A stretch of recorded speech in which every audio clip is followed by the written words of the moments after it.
Tyler. Well, a significant figure in West Ham's side tonight, the number 5 centre-back Gary Strodder, starting a senior game for only the third time this season, with Alvin Martin and Ray Stewart both incapacitated. Otherwise, it's the same lineup which demolished Liverpool here in the last round.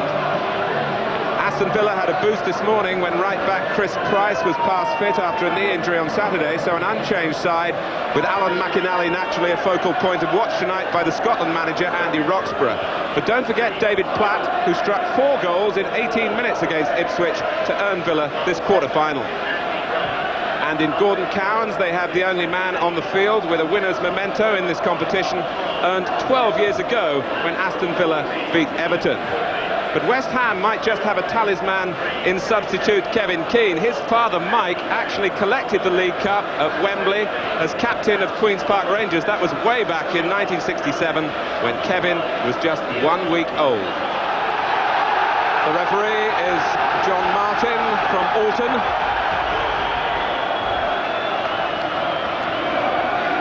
And it has been the Cups which have cheered both these sides this season. Well, they've been stuttering in terms of league form, and Upton Park really awash with excitement and anticipation.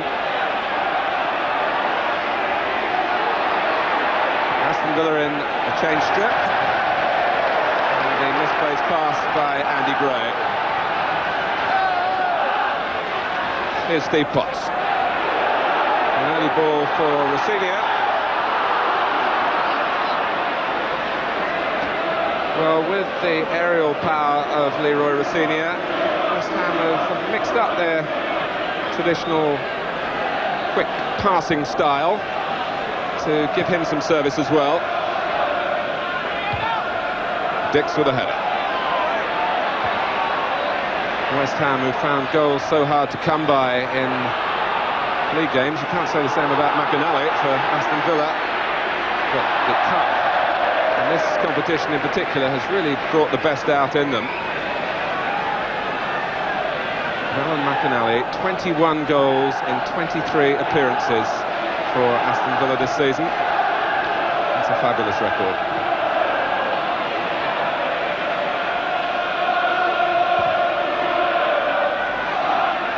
Kelly glides it on, Rossignol chases.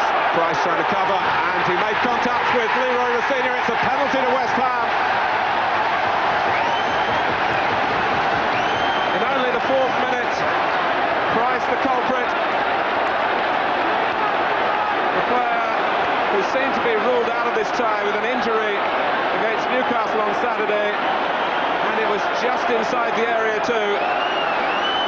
He was half a second late. Now no Ray Stewart for West Ham, their penalty king. So the trust passes to Liam Brady. And Spink has saved it. Nigel Spink, who had one game here as a West Ham reserve, as a non-contract player many, many years ago, and really feels a little bit rejected by West Ham as a youth player.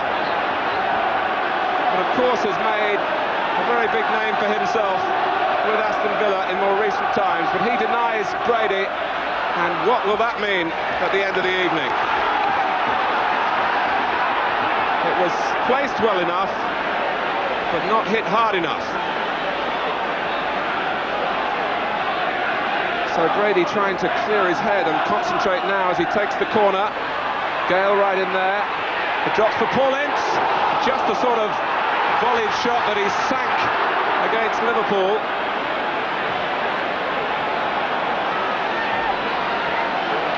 So really a sensational start here at Upton Park. And Liam Brady, everything has gone right for him in recent games, but it was Nigel Spink who brilliantly won that duel.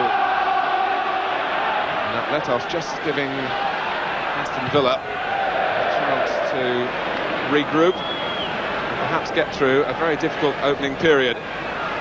Maybe they can get McInally going.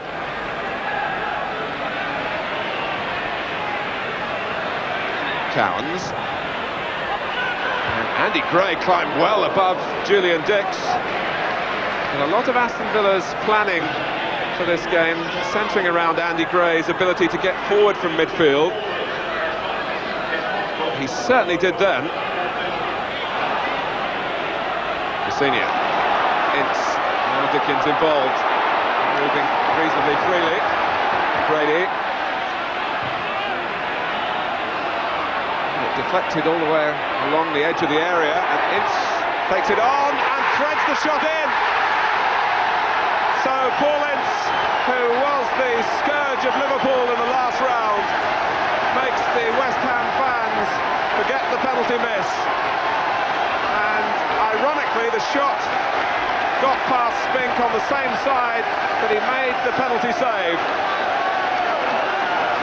And it wasn't hit particularly powerfully in truth. But with 15 minutes gone, West Ham do lead. And Paul Ince gets the goal.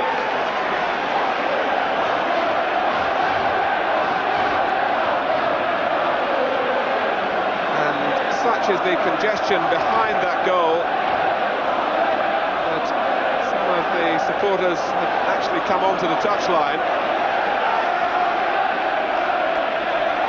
And this might be a little bit difficult for the referee here. There was a match just before Christmas against Tottenham, and the game had to be stopped for some 3 minutes while fans were put back behind the walls.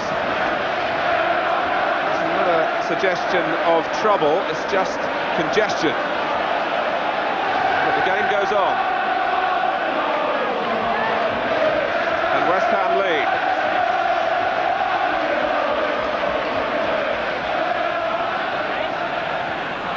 McInally, Platt trying to turn, Cowan's trying to join him at the right time.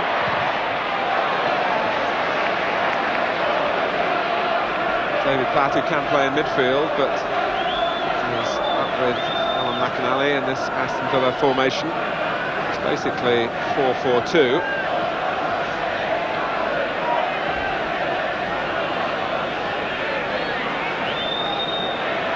It's a formation that hasn't really clicked as yet.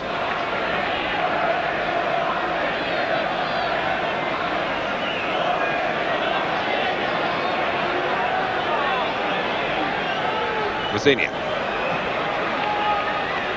Villa's throw.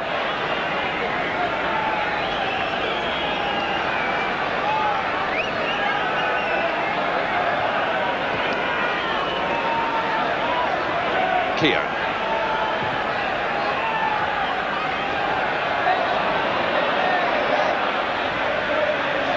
Devonshire. Brady with a flick that didn't come off that time. Price, whose instructions are to stay close to Brady tonight, did just that. And West Ham feel that it should have been a goal kick. But Chris Price has won a corner. First of all, from putting the ball away as Brady tried something rather extravagant. It didn't come off. So Cowans will take the corner.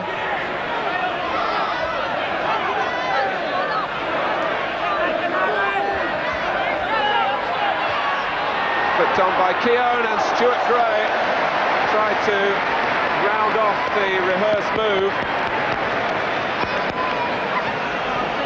It wasn't a difficult save for Alan McKnight. It was a well-worked corner.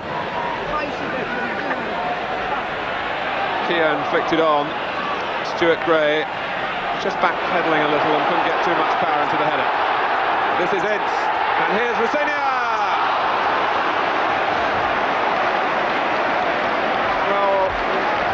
This season have worked as a charm usually for Leroy. 9 goals in all, 7 of them in cup matches, and that really should have been another. Aston Villa have often played with 3 centre-backs this season, only 2 tonight, but it doesn't look very orderly. Ince.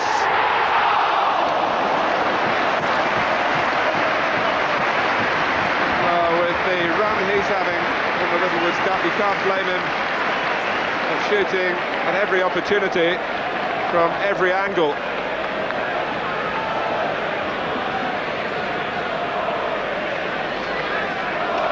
It was another skimmer. Villa giving the ball away again, and Devonshire picks out Rosinia. So much movement from West Ham at the moment.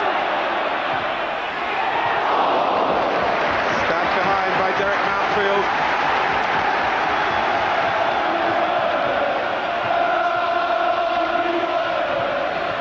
Brady hangs it up a bit this time. Rosinia, Kelly!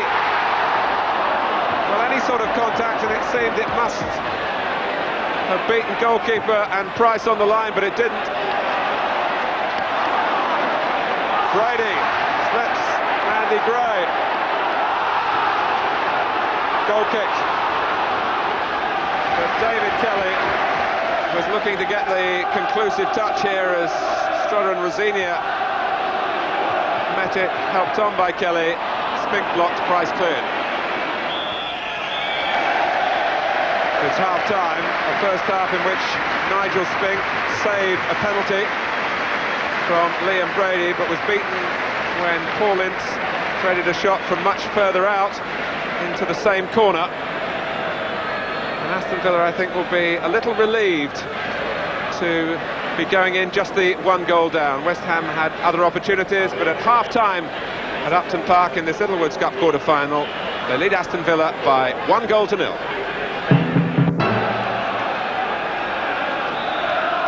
Welcome back to Upton Park. West Ham 1 goal to the good. And Aston Villa have made a change at half-time. 19-year-old striker Ian Olney has come on in place of Tony Daly.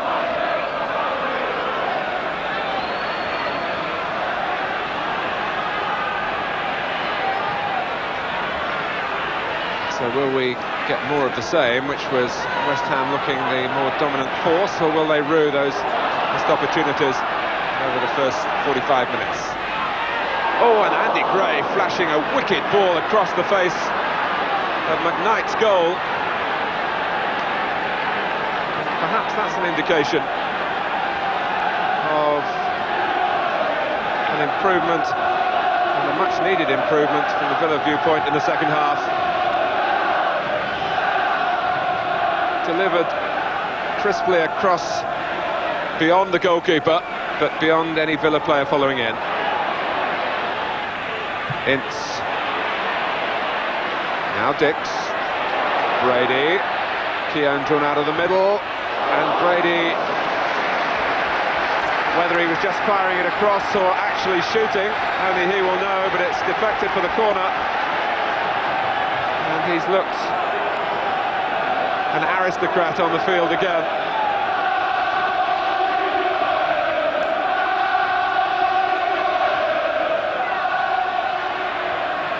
McInally heads out. Ward plays it back. Rosinia can get it down. And Gordon Cowans stepped in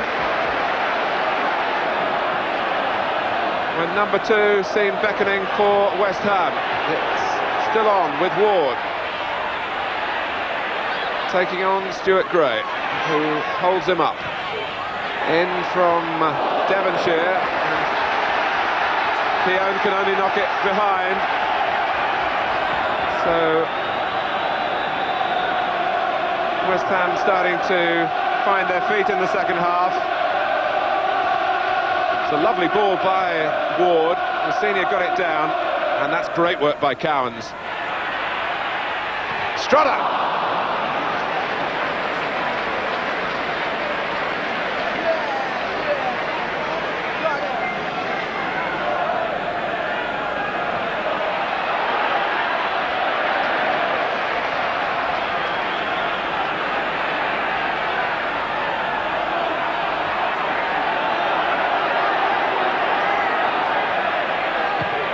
Stuart Gray. Flat. West Ham stopped just for a second, possibly expecting a handball against McInally. Flat didn't hesitate. And operating from midfield in the second half, David Platt, who got those 4 goals in 18 minutes in that 6-2 win over Ipswich in the previous round. Very nearly struck a decisive blow here.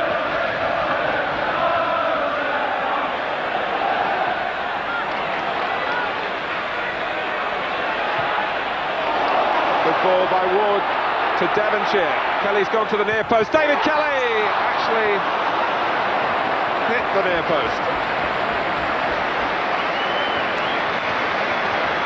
Well, that would have made sure of West Ham's place in the semi-final. As it is, they must live on their nerves for a little longer. West Ham, who were masters in the Geoff Hurst, Martin Peters era of that near post ball. Ward to Kelly. Price from the centre, and Kelly saw Rossignol and not Devonshire, who was coming up to Kelly's left. Ward.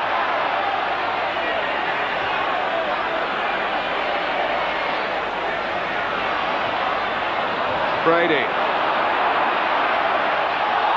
Oh, and Keown was reckless, and Brady doesn't need to take the law into his hands. Martin Keown, who's had one or two disciplinary problems this season, he was actually sent off in the first division at Middlesbrough. But Aston Villa getting frustrated now. And Keown was very, very late. It's a yellow card. West Ham have had so many injuries, they don't make too much of a fuss about them here. But you see Alvin Martin, Stuart Robson on the right of the picture. Notable casualties. This is Kelly, and that is surely the semi-final.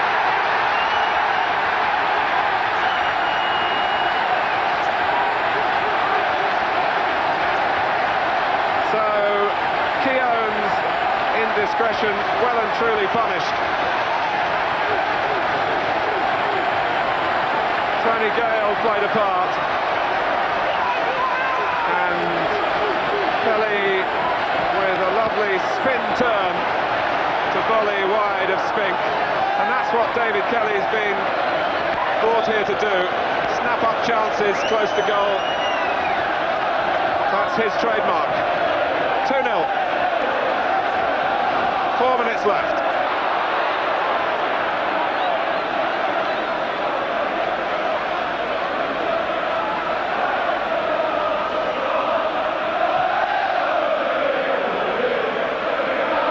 Mountfield. And the overhead kick has gone in from David Platt. Is that but a parting shot from Aston Villa? It's the final minute of the official 90. Mountfield always upfield now, and that's a terrific overhead kick from Platt.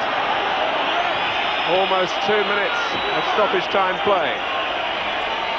Olney, good ball to Andy Gray. Gale can't get there, but Strodder did.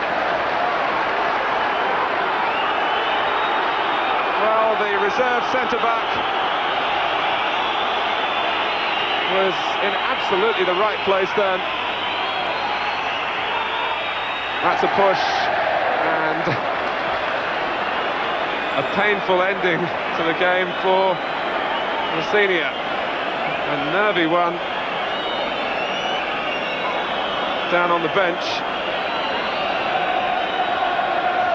John Lyall, who took West Ham to Wembley in the League Cup as it was in 1981. A year before, he won the FA Cup when West Ham beat Aston Villa in the quarter-final, as they've done here in the quarter-final of the Littlewoods Cup. The winner from David Kelly, after Paul Ince had given them the lead in the first half. David Platt pulled it back to 2-1 and made it desperately difficult for West Ham in the final few seconds. but they've got a two-legged Littlewoods Cup semi-final to look forward to amidst their battles to climb away from the relegation area in the First Division.